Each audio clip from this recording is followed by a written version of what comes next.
Yo, welcome back to the No Bullshit Podcast. It's me, it's Conklin. What's up, it's Ka? And you already know, guys, we're back in that again with another video. And this time, last time we talked about, cornerback prospects for this upcoming draft. But today, just do it the other side, flip to the other side of the offense. And we're talking about, wide receivers. Me and Kai, we've just been talking back and forth a little bit right before we started recording. And, there's a lot of good receivers in this draft, man. It's that whether if you don't even get some of the top guys, this for sure a lot of the guys near the back half of the draft that you can definitely get and they're still pretty quality. But with that said, Kai, take it away. Um, you know, if you look back at our last video, like the way I look at the three guys I'll talk about, I don't have an exact science as to why I pick certain people or why I don't. I just pick three prospects I just really like watching. You know what I mean? Like, and I feel as though there's no guy that I could, better start with than Malik Neighbors. You know what I mean?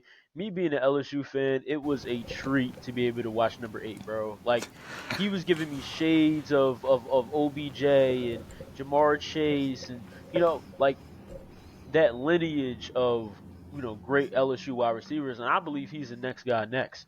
You know what I mean? Mm-hmm. Like, back to back 1,000 yard receiver, 1,000 yard receiving yards. Like, if it wasn't for the fact that obviously we didn't make the playoff, like he would have led the nation in yards and touchdowns and like this guy, like when you talk about a pro comp, like all I can see is like an Antonio Brown or like a Ooh. Odell, and like listen, this is high praise, but the Mm-hmm. guy when you turn on his tape, like there's nothing he can do, like he can't do, like whether it's crazy catches, whether it's routine catches, whether it's getting separation, whether it's running by people, like if you get number 8 the ball, good things will happen.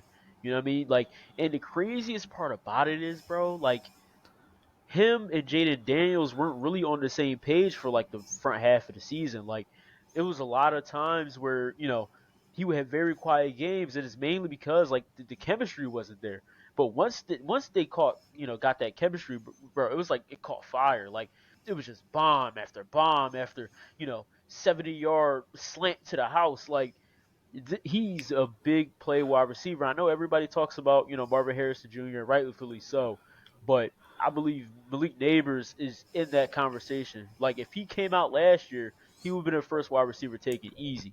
Oh You know yeah, what I one hundred mean? percent. Like again, LSU fans was a little bit of bias, but yeah, the first guy I like is Malik Neighbors. Yeah, for sure, man. I think a couple of months ago, actually, right before the season was over, we were talking about who should be the Blenderkoff Award, I think, Yep. the best receiver during the season, and people would say people in our group chat, we are having like back and forth, is it Marvin Harrison or is it Malik Neighbors? Like you could arguably say I know Marvin Harrison won, but Malik Neighbors, you could arguably say that he kind of Robbery. exactly. Robbery. We could go on and on about that because we all know, Hmm. if you guys didn't make it be made clear, Makai over here is not only a Chargers fan but he's a LSU fan, Love diehard LSU, LSU bro. fan, man. So if there's any LSU receiver or prospect in general, he would definitely know Hmm. inside about that. So Every game. But let's throw it back over to you. What guy do you got on your list? yeah, so I'm going with my first guy here that I got, and it's Lad McConkey, man.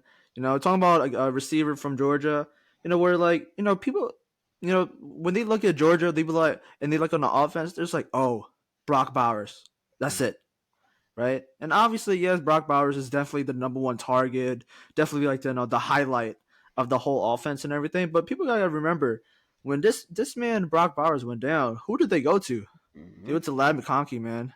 Talking about a guy that I believe and I feel like he proved it in the Senior Bowl that he's the best route runner, in my opinion, in this draft. Mm. Right? I feel like he's the best pure route runner. I feel like he can run any route, whether he's on the outside or on the inside. And he's proven that on tape and at the Senior Bowl. He cooked every single cornerback, every single one. Right? And maybe, I mean, stats. I mean, stats wise, he doesn't have like the mind blowing stats and stuff like that. I mean, and you could probably revert that back to like how his offense was made in Hmm. in college, because like in Georgia, they basically like put it in a sense that, oh, we rely on the defense, we're just going to run and we'll pass it here Hmm. and there, right? And they didn't really have the, like, Stan Bennett, right, for the past few years that they were there. He was he I mean, he was a good QB, but he wasn't like one of those top guys. You know what I'm saying? Hmm. And and like I said, offenses does matter the way how you utilize it and everything, but he made the most of it. Talking Yes. about a guy where when he's lines up in the slot, he's able to, when he catches the ball in space, he's able to make some defenders miss, Hmm. right? And for me, I feel like my comp for him is like it's tough because I kind of debated back and forth, but I feel like it's like a mix of like it's a mix of like a Cup and a Keenan Allen. Just a little bit. That's how I feel like, because like obviously he's not the, I mean, he doesn't have Keenan Allen's height, but you want to talk about pure route running, getting open. Like the main thing that you can do as a wide receiver is get open, Yep. right? That's the main thing. If you can get open, any NFL team will want you, any roster, right? And talking about a guy that can get open on any route, you know. Hmm. And so those are my two comp for, like, it's like a blend of those two. But yeah, I mean, take it away with Yeah. the second guy. I mean, if we're talking about guys that you know the offense that they were in did them no favors, I feel like that's the perfect segue to talk about Roman Wilson. You know what I mean? Like Mm. a wide receiver that's on a team that is a run first team. You know what I mean? Defense heavy. Like Mm-hmm. the pass game is very secondary to the run game. You know what I mean? The fact that he was almost able to put up, a 1,000 yards and 12 touchdowns, like that in of itself is impressive, right? When you got two potential running backs on your roster that could get drafted. You know what I mean? Like how many times we don't that doesn't happen usually. Two guys, in Corum and Donovan, like both of those guys could be drafted between the second to fourth round. You know what I mean? We haven't really seen that very often. So that just goes to show, like their bread and butter was running the ball, and the fact that he was still able to kind of get his, and then ultimately be a key factor in winning a national championship. Like obviously, all these guys, I'm thinking about, later on, my team, potentially looking to pick up in the draft. Like he's the second guy where I think about, like, if the Chargers are able to walk away with Roman Wilson, like I'm happy with that, right? And it's You good? Oh shit. You said Keenan Allen, right, for his comparison for Lad's comparison, but that was exactly my comparison for Roman. Like, and that's Mm-hmm. why I feel as though if we're somehow able to land him, bro, like Mm-hmm. he would Keenan would be the perfect mentor for him. You know what I mean? Like I feel as though their games are very similar, especially coming out of Mm-hmm. college. You know what I mean? Keenan coming out of California, like very similar games. Like you know are he'll be kind of pigeonholed into that slot role, but the same way that Keenan, like he can line up inside, outside, it doesn't matter. You know what I mean? So yeah, Roman Wilson, man, like I'm a big fan of his game.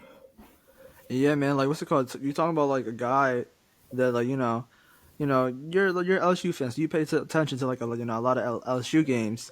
Me, I was low key always a Michigan guy. Okay, Like, it was mainly because of Jim Harbaugh. I had ties to the Niners back in the day, so like I always followed wherever he wanted to go and stuff like that, right? But like, talking about the championship game, shoot, he made this one crazy like contested catch where it's like if he didn't catch that, that would have been a pick. uh But huh, the way, like, he might be seen as like a small guy, but he can elevate. He can definitely elevate, man. yeah, Like when the time comes, he makes clutch plays, whether it's on like a little drag route, getting the first down, or it's making a catch down the field like 20, 30 yards, contested catch, right? yeah. So. he's not as small of a wide receiver as you may think. Like he's Mm-hmm. like 6'1", like 190. Like that's pretty good wide receiver size. You know what I mean? That's wide Mm-hmm. receiver one size in my opinion. So Mm-hmm. I'm very interested to see what team he goes to and how he develops. Yeah, man. But as Kai, he got in with his second favorite prospect. I'm getting to my second favorite prospect. And I may have a little bias towards this because, like, honestly, when I'm looking at these prospects, it's not all players that I also like, but it's also players that I can see that the Niners can like draft, right? But that said, the second guy I got here is Malachi Corley, man. Okay. Talking about a guy that past 3 years, he was the wide receiver number one on his team. 100 plus targets each or every single year. Reception wise, 73, 101, 79. Back to back double digit touchdowns, right? But I think the main thing about him is the yak. The way he's able to catch the ball, then make people miss, and he's not easily taken down. So tell me, like I've watched the highlights, I've watched the tape over and over again, but he's just a monster. He's a monster, creating after the catch. When you're talking about a guy that I feel like, honestly, it's kind of funny that I mentioned it. That I'm a Niners fan, but he kind of projects as like a Debo. He had the Okay. same. He coming out of college. They have the same. They have similar skill sets. They have similar. What's it called? Frames. Obviously Debo now he grown into his body of course, Hmm. right? But if he were to come to the Niners, Debo would be the perfect mentor. And you're Yeah. talking about a guy where like, oh, we for the Niners we rely on Debo a lot, and what do we do? People want to say CMC, CMC this, CMC that, but our offense is Debo first, right? He sets the tone for our offense. He's the identity of our offense, right? So like, if we're able to get a guy like that can do some of the same things and take the shoulder off of Debo, that's definitely perfect. But yeah, the main reason why I like this guy is because he's just a yak monster, man. And you talking about, and Hmm. not even for the Niners, any team can use that, Yeah. right?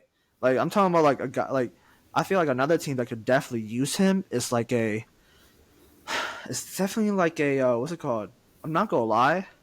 I kept on envisioning him on a team like what's it called? What's his name? Like the Bucks or the Texans, Okay. where like they have certain offenses where like you get you get the ball to them and to their receivers in space.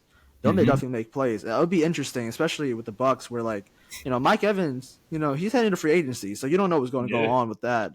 So they might be in the market for another receiver, either free agency or in the draft. But yeah, Hmm. you're talking about a guy that he fits on any team because of that factor. Yeah. Versatile. Yeah, I feel like we did three corners. I feel like we should do three wide receivers. So I'll Mm-hmm. end it off with this guy. You know what I mean? Like another guy that balled out in the Senior Bowl. Ricky Pearsall. Out of Florida. Mm. He is Yep. a guy that, don't get me wrong. Like throughout the season, I heard his name, but watching him really light up the Senior Bowl, that really made me like, okay, let me look into this guy. You know what I mean? And his numbers won't blow you away, but another guy that's close to 1,000, receiving yards and didn't have crazy good, quarterback play. You know what I mean? Like Mm-hmm. you could argue, his best quarterback is between, when he played at Arizona State with Jaden Daniels, or last season, or the previous season with Anthony Richardson. Like he hasn't had like the craziest, quarterback to pair with his talent. But again, like my biggest question is, okay, even if you don't get a lot of opportunities, okay, what do you do with the ones you get? Yeah, he made the most of them, right? Like we talked about it a little bit before the pod, but like he has, like, he reminds me, and it's funny enough, of another Florida wide receiver, Kadarius Toney. He plays Mm. very similarly to him. You know what I mean? Like a gadget guy. He's not obviously a Tyreek Hill. No one's a Tyreek Hill, but he has real game speed, like where he'll take a jet sweep and outrun all the defenders. He shows the ability to pull away from people that trailing him. Like especially when he's looking for the end zone, like you need a guy like that. Like he shows the ability to run routes. He shows the ability to catch. The only thing with his kind of draft stock per se or his profile is he's a little bit on the older side. You know what I mean? Mm. He's 23. You know, by the time the season starts, he'll be 24. You're right. Like that's gonna drop his stock a little bit. But if we're just talking about talent on the football field, like he's a guy that I definitely expect for whatever team he goes on to. That I feel as though he can have a very similar impact to what we saw out of Tank Dell. You know what I mean? Like again, Tank Dell, he dropped a little bit. He was an older wide receiver. Like, but if he could go to the right team with the right quarterback with the right offense that knows how to use him, I definitely feel as though he could put up some big numbers as a rookie. Yeah, man. Like talking about a guy that's underrated.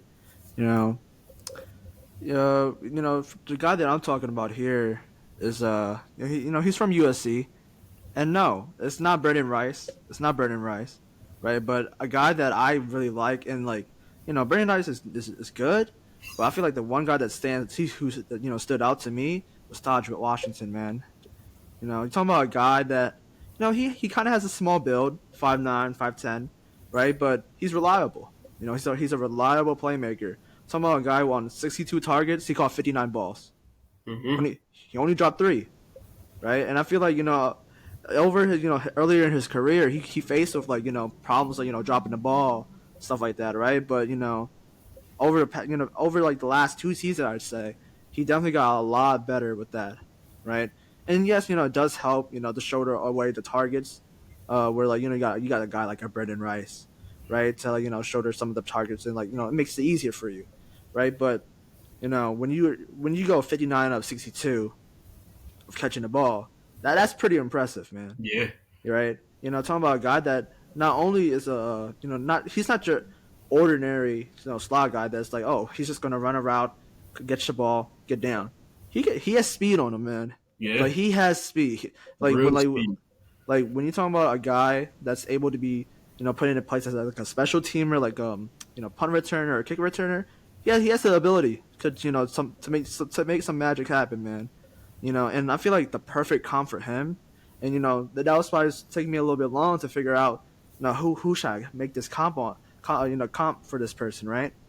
And I feel like the perfect comp for him, and this is if he lives to his best ability, right? Mm-hmm. That that's how I'm projecting things. Is kind of in a way like a Tyler Lockett, Mm. right? Talking about guys reliable. He's always reliable. He doesn't drop or catch many balls. I mean, well, no, he does catch a lot of balls, but he doesn't. He doesn't drop many balls. When he's targeted, he's always there. You're looking. When he was. He's still on the Seahawks, right? Mm-hmm. It felt like every single time that Russell Wilson threw it to him, he was gonna catch it Yep. every single time, whether it's a deep ball or was it a little out route, corner route. It doesn't matter, right? You can always depend on him to make a play, Yep. right? So yeah, I mean, for me, talking about Bill, talking about the way they play style and stuff like that, they're pretty similar because they top off the defense, stuff like that. But I feel like the reason why he's a little, I guess, like under the radar is because his size, Yeah. right? But that's the thing. It's kind of similar with Tyler Lockett, coming out where he was from college, right? He was undersized a little bit, right? But I'm pretty sure Tyler Lockett had better numbers. That's the thing. He probably got drafted a little bit higher, right? But we'll see how Taj Washington, performs in like the combine and like the pro Mm-hmm. day, and then like interviews and stuff like that, right? So we'll see how that process like shakes up and stuff, and see where he's final, like the final projection on like where he is. Because I feel like right now they have him as like a 5th to like 7th round pick or something like that. Maybe 5th is like generous or something like that, right? But I feel like for me, if I'm a team, I would probably reach maybe get him in the 4th round. I'm not gonna lie, Mm-hmm. right? So like talking about a guy like I feel like all 3 of these receivers that I mentioned, Lyle McConkey, Malachi Corley, Taj Washington, right? I feel like all of them, in a way, one thing that they're similar in is that you can use them in any type of way. You can line them on the outside, inside, even in the backfield sometimes on a jet sweep or Mm-hmm. whatever, right? They all can be versatile. That's the main thing. Like what teams really like is that they don't like if you're able to be used in more than one way, you're gonna survive in this league, Yep. right? Like especially like if you don't really do one thing really well, but you can be used in multiple ways, Mm-hmm. that just affects the game in a whole different way. Especially if you're able to, make that, okay trait to be an elite trait, Yeah. right? And so, that said, Yeah. Kai, I take it mean, away. yeah. All six of the guys that we talked about. All these guys. Honestly, if I'm a fan of a team coming out of the draft and any of these guys are on my team, I'm happy with that pick. You know what I mean? Mm-hmm. And a lot of it will really be a little bit more clear, after the combine, after the pro day, and eventually we're gonna do a top 10 or a top 5 of each Mm-hmm. position, especially after the combine, so you guys can get a little bit more of a more in depth. These are just guys that we want you guys to kind of look out for. You know what I mean? When again, the interview process, the combine, and the pro day. But yeah, I feel as though that's a perfect stopping point. You know what I mean? Like Mm-hmm. I say we're going to keep doing these prospect videos up until the draft. You know what I mean? Like Mm-hmm. this is just me personally. I love the off season. Don't get me wrong. I love the regular season. I love the postseason, the whole nine. But I love the off season, man. You know what I mean? Whether it's free agency, whether it's draft and making mock drafts, like Mm-hmm. all of that. Like that is my bread and butter, man. So Mm-hmm. listen, I'm sure Kaka can agree. So definitely, you guys are in for a treat this off season. Oh yeah, 100%, man. Like, the off season it's the type of time where like every team is excited. How can my team improve? How can this team improve? Like, you're talking about like God. We see a lot of teams every literally ESPN and Bleacher Report. They put like a top five in a sense, like a top five sense is like, oh, who's going to be from worst to first, right? And we see it with the Texans, right? So Yep. I think that's the most exciting thing about football is that you never know who's going to pop off the next Yes. year, right? So and this is the reason why we do these these videos, especially now about like NFL prospects, because you know before the draft happens, we just get little insights here and there, right? And like Kai said, we're gonna do this for every position, and eventually, I mean, do top 5, top 10 for each position. However, we Uh-huh. decide to do it, and then eventually, shoot, we might do some mock drafts, Yeah. right? Shoot, talking about one specific for the Chargers, one specific for the Niners, or like just specifically a whole full round mock draft for the first round, right? And so we can do that later in the future, but that's something that we look forward to, man. Yep. Yeah. So with that being said, again, we appreciate all the love and support we be getting on these videos, man. Like I said in past videos, that just puts the battery in our back to keep pushing. Like a day 100%. like today, I was not feeling it. You know what I mean? But Yeah. you know that again, knowing that you guys are watching, knowing that you guys care, about our Mhm. opinions, like that motivates me on a day where I really don't want to do it. I think about that. You know what I mean? So make sure you guys are liking and commenting and subscribing and sharing. We definitely appreciate the love and support, man. Yes, sir. And, like Kai said, be on the lookout for future videos, and this is like the reason why we do this is because of y'all, right? But that said, be on the lookout for the future video that we have later this week, and that's our Super Bowl preview, man. That is the holy grail, the Yep. Super Bowl. And boy, I'm a Niners fan, so I have a lot to say, but we'll leave that for the next episode. Yep. But that said, it's been Conklin, It's been Kai. and catch you on the next time.